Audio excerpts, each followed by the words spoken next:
सभी विद्यार्थियों को नमस्कार।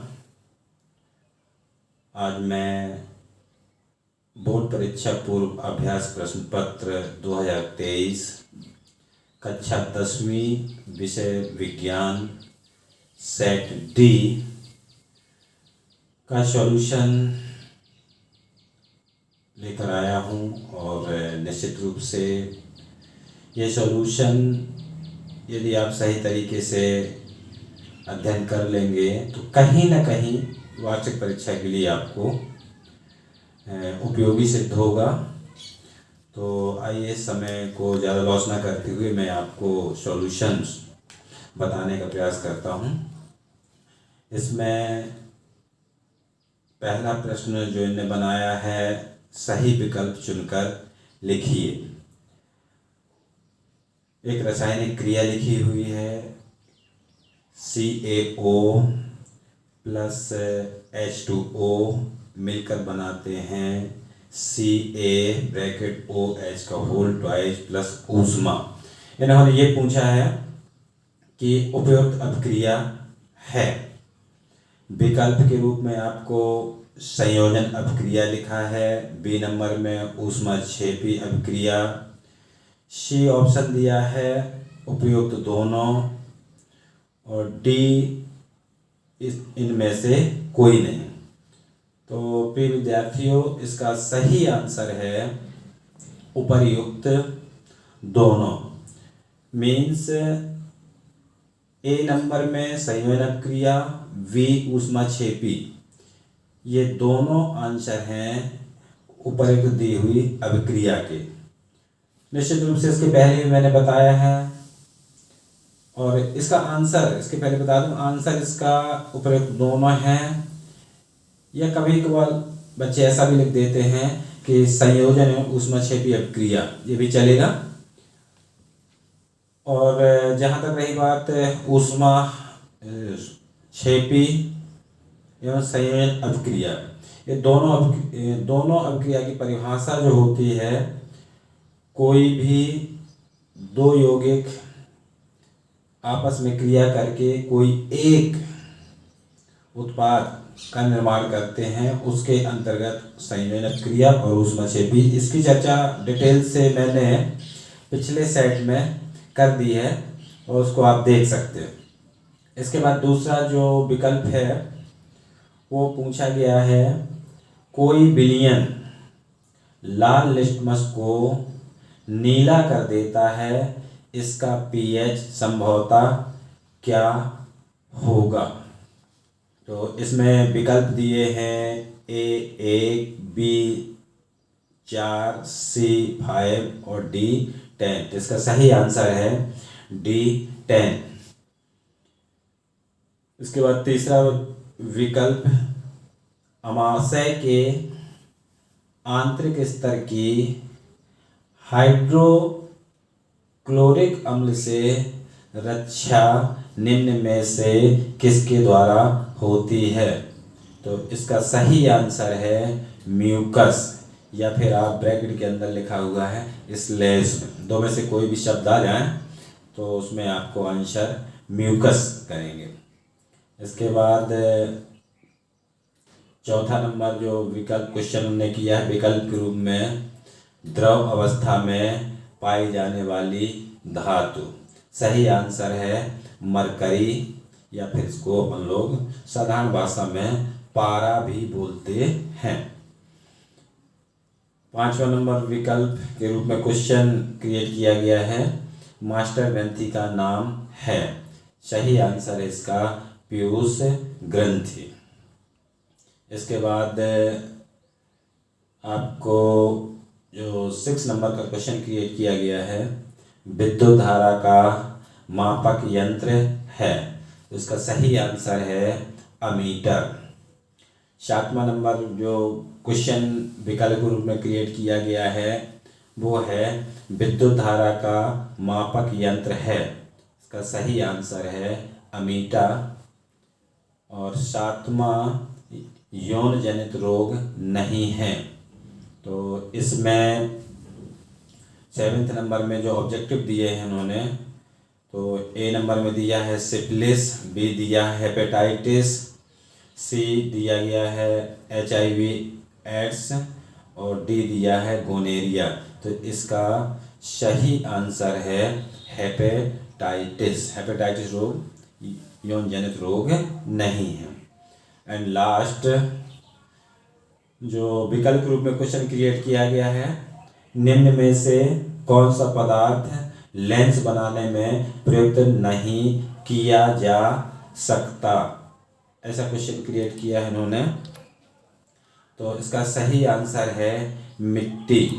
मीन्स दर्पण बनाने के लिए जो ऑब्जेक्टिव इन्हें दिए हैं, जैसे दिया है इन्हें जल दिया है, कांच दिया है, प्लास्टिक दिया है और मिट्टी दिया है। निश्चित रूप से जल, कांच, प्लास्टिक लेंस बनाने में किसी न किसी रूप में उपयोग किए जाते हैं, लेकिन मिट्टी का उपयोग नहीं किया जाता है।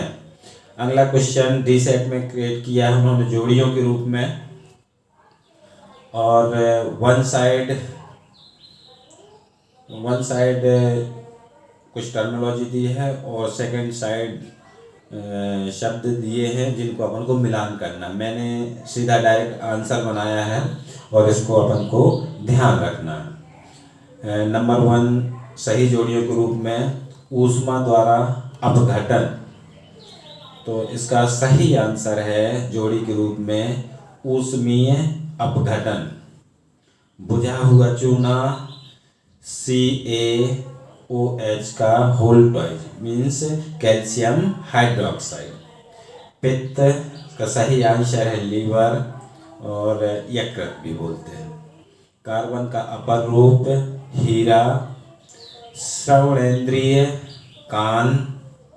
प्रतिरोधकता का मात्रक ओम मीटर। हाइड्रा में प्रजनन मुकुलन द्वारा। और लास्ट पश्च दृश्य दर्पण, उत्तल दर्पण। इस प्रकार से आपकी जोड़ियाँ कंप्लीट हुई। और नेक्स्ट क्वेश्चन नंबर 3 में उन्होंने क्वेश्चन क्रिएट किए हैं रिक्त स्थान के रूप में। अधातु प्रायः विद्युत की, फिर खाली स्थान होती है। इसका आंसर अचालक, टर्मिनोलॉजी कुचालक भी बोलते हैं अपन लोग। दूसरा क्वेश्चन खाली स्थान क्रियाएं मैंडुला द्वारा नियंत्रित होती हैं। सही आंसर है अनैच्छिक। अनैच्छिक क्रियाएं मैंडुला द्वारा नियंत्रित होती हैं। तीसरा शुद्ध जल विद्युत का खाली स्थान होता है। फिर वही आंसर है अचालक। ब्रैकेट में मैंने कुचालक भी लिखा है, कई बच्चे ऐसे होते हैं जो शब्द को उपयोग करते हैं, तो ये भी उपयोग आप कर सकते हैं। 4th क्वेश्चन आपको मनुष्य में खाली स्थान जनन होता है, तो इसका आंसर है लैंगिक। सभी छात्र निश्चित रूप से जोड़ियों में जनन की चर्चा हुई है और मेरा प्रयास ये रहेगा कि मैं जनन के बारे में कुछ आपको डिटेल्स में बताने का प्रयास करता हूँ। और ज़रूरी नहीं है कि यहाँ पर खाली स्थान पे आया है, लेकिन वार्षिक पेपर में आपको खाली स्थान में ही क्वेश्चन आंसर पूछा जाए। हो सकता है कि आपसे 3 नंबर पूछ लें या 4 नंबर का पूछ लें, तो इसलिए मुझे ऐसा लगा कि मैं आपको जनन के संबंध में थोड़ा सा डिटेल बता दूं। प्रिय स्टूडेंट्स, जनन मुख्यतः 2 प्रकार का होता है। एक लैंगिक जनन और दूसरा अलैंगिक जनन, या मैंने जो क्रम बनाया है फर्स्ट में अलैंगिक जनन लिखा है और दूसरे में लैंगिक जनन। इससे कोई अंतर नहीं पड़ता है, चाहे आप पहले लैंगिक कहें या अलैंगिक कहें। अब मैं अलैंगिक प्रजनन के बारे में थोड़ा सा प्रकाश डालना चाहूँगा। अलैंगिक प्रजनन ऐसी प्रक्रिया है जिसमें नया जीव एकल जनक से बनता है और इसमें युग्मक या जनन कोशिकाओं की कोई भूमिका नहीं होती है। कई एक कोशिकीय और बहुकोशिकीय जीव अलैंगिक प्रजनन करते हैं। इस प्रक्रिया में जनक जीव या तो विभाजित हो जाता है या फिर जनक जीव का एक हिस्सा नया जीव बनाने के लिए अलग हो जाता है। और इसको थोड़ा सा अपने स्तर से और देख लेंगे। ज़रूरी नहीं है कि मेरे एक बार बताने से पूरा आपके समझ में आए, तो इसीलिए मैंने पूरा उसको स्क्रीन में रिटन करके दे रखा है, ताकि आपको कहीं ना कहीं मेरी भाषा समझ में ना आए तो आपको कम से कम लिखा हुआ तो मिल सकता है और उससे आपको परीक्षा की जैसे सहयोग प्राप्त हो सकता है। अलैंगिक प्रजनन 6 प्रकार का होता है। इनके नाम देख लीजिएगा।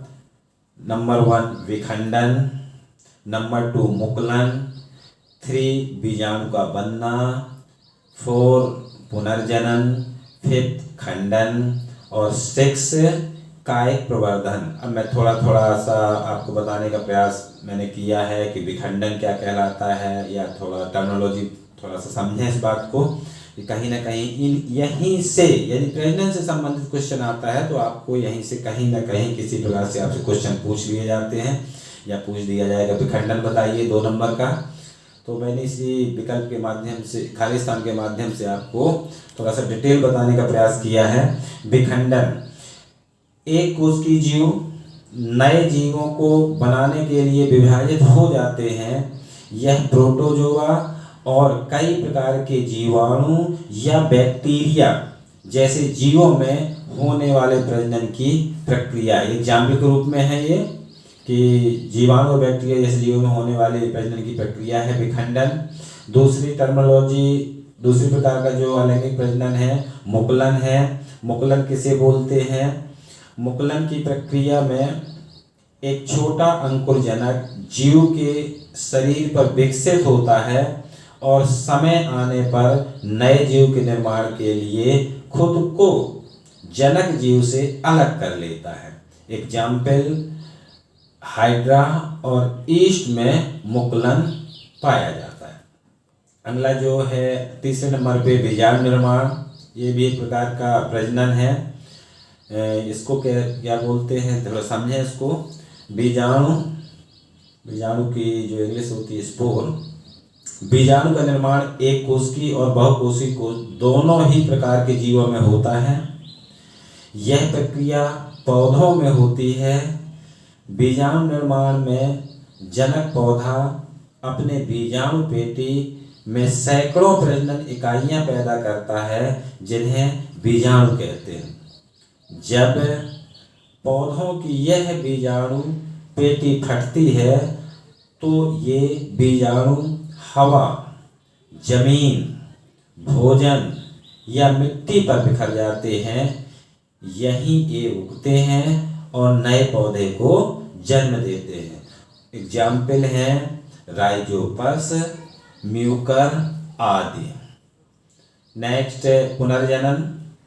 इस प्रक्रिया में अगर जनक जीव का शरीर यदि कहीं से कट जाता है, मीन्स इस प्रक्रिया में अगर जनक जीव का शरीर यदि कहीं से कट जाता है तो कटा हुआ प्रत्येक हिस्सा पुनर्जनित हो जाता है और अपने शरीर के हिस्से से पूरी तरह से एक नया जीव बना लेता है।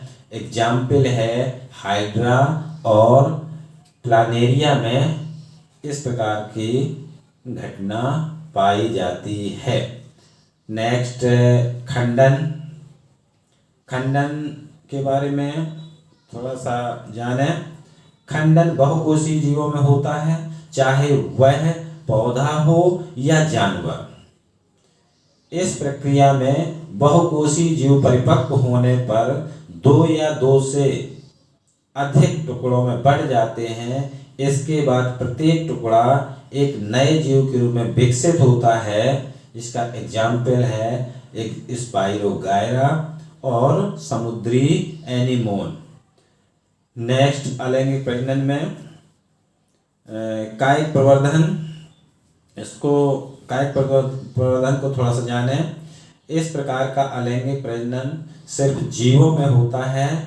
कायिक प्रवर्धन में पुराने पौधे के हिस्से जैसे तना, जड़ और पत्ती का प्रयोग नए पौधे को उगाने में किया जाता है। पुराने पौधों में निष्क्रिय स्थिति में मौजूद अंकुर को अब अनुकूल परिस्थितियां जैसे नमी और ताप दिया जाता है, तब वे नए पौधों के रूप में उगने लगती हैं और विकसित होने लगती हैं। एग्जाम्पल के रूप में हरी घास, ब्रायोफाइलम, मनी प्लांट, आलू, प्याज, केला आदि। इस तरीके से आपको काफ़ी हद तक डिटेल में मैंने मटेरियल्स और प्लस मौखिक रूप से आपको बताने का प्रयास किया। और प्रिय स्टूडेंट्स, अपन ने प्रजनन दो प्रकार का पढ़ा था, अलैंगिक और दूसरा लैंगिक। तो मैंने अलैंगिक का पूरा मैंने बताया आपको कि अलैंगिक प्रजनन किसे कहते हैं, उसके कितने प्रकार का होता है। इसके बाद दूसरा लैंगिक जनन। तो लैंगिक जनन को शॉर्ट में देख लें।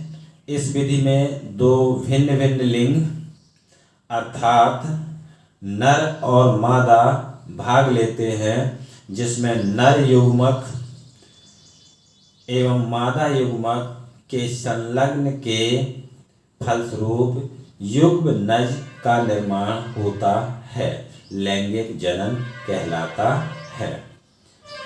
चलिए, काफ़ी डिटेल मैंने बता दिया है। और पांचवा जो खाली स्थान है वो है पीढ़ी दर पीढ़ी लक्षणों का संचरण खाली स्थान कहलाता है। बिल्कुल आंशिक आनुवांशिकता, ऐसे लक्षण जो पीढ़ी दर पीढ़ी चलें, और इसे बोलते हैं आनुवांशिकता। 6 नंबर का खाली स्थान जो पूछा गया है, सीधा तथा बड़ा प्रतिबिंब केवल खाली स्थान दर्पण में बनता है, तो आंसर है इसका अवतल। इसके बाद 7वां नंबर रिक्त स्थान पूछा है, श्वेत प्रकाश का रंगों में विभक्त होना खाली स्थान कहलाता है, तो आंसर है वर्ण विक्षेपण। वर्ण विक्षेपण को भी मैंने पिछले सेट में डिटेल से आपको समझाने का प्रयास किया था। निश्चित रूप से आप पिछले सेट से आप इसका डिटेल्स देख लेंगे यदि किसी कारणवश नहीं देख पाए। इसके बाद डी सेट में प्रश्न नंबर 4 जो आपसे क्वेश्चन क्रिएट किए गए हैं, वो एक शब्द में या एक वाक्य में उत्तर दीजिए। तो फर्स्ट नंबर है, विद्युत घंटी में किस प्रकार की चुंबक का प्रयोग किया जाता है? सही आंसर है अस्थायी विद्युत चुंबक। दूसरा नंबर क्वेश्चन, चुंबकीय क्षेत्र उत्पन्न करने वाले स्रोतों के नाम लिखिए। इसका आंसर है क्षण चुंबक एवं धारावाही चालक। तीसरा क्वेश्चन है, नेत्र लेंस की फोकस दूरी को कौन समंजित करता है? तो इसका आंसर है पक्षमाभि। इसके बाद नेक्स्ट क्वेश्चन है, मनुष्य में शुक्राणु जनन क्रिया कहाँ होती है? तो इसका आंसर है वृषण में। पांचवा क्वेश्चन जो आपसे पूछा गया है, लिंग निर्धारण करने वाले गुणसूत्र को क्या कहते हैं? सही आंसर है लिंग गुणसूत्र। गुणसूत्र और लिंग गुणसूत्र, इसके संबंध में भी पिछले सेट में मैंने बहुत अच्छे तरीके से बताने का प्रयास किया था। निश्चित रूप से आपको पिछले सेट से आपको सहयोग मिलेगा और उसको जरूर देख लीजिएगा, या कहीं नहीं मिलता है तो मैंने set by set video upload कर दिए हैं, उससे आप हेल्प लीजिएगा और अच्छी तरह से परीक्षा की तैयारी कीजिएगा। इसके बाद 6 नंबर में लेंस का सूत्र पूछा गया है, तो इसका आंसर है 1/f = 1/v - 1/u। पिछले सेट में मैंने इसको भी बता दिया था, लेंस और दर्पण के सूत्र में मात्र अंतर होता है, माइनस लेंस के सूत्र में होता है और प्लस होता है दर्पण के सूत्र में। इसको भी काफ़ी डिटेल से मैंने पिछले सेट में बता दिया है। इसके बाद अगला क्वेश्चन है, अपघटक मृत जीवों को किस प्रकार के पदार्थों में अपघटित करते हैं? आंसर है सरल अकार्बनिक यौगिकों में। प्रिय स्टूडेंट्स, मेरा प्रयास आपको चारों सेट का सॉल्यूशन बताने का था और मैंने कोशिश किया है कि आपको चारों सेट आपको सॉल्व करके दे दिया है। कहीं भी आपको ऐसा लगे कि कोई भी टॉपिक जिसमें आप अपने आप में अध्ययन करने में असहज महसूस करते हैं, तो निश्चित रूप से मेरे नंबर में पर्सनली आप व्हाट्सएप दे दीजिएगा या मैसेज कर दीजिएगा। मेरा पूरा प्रयास रहेगा कि आपको उसका सॉल्यूशन तैयार करके आप तक पहुंचा सकूं, ताकि आपका भविष्य कहीं ना कहीं पॉजिटिव दिशा की तरफ जाए और आप एक अच्छा रिजल्ट मेरे सामने दें। और निश्चित रूप से आपको कहीं ना कहीं मैं सहयोग करने के लिए तत्पर रहूँगा। Thank you all of you.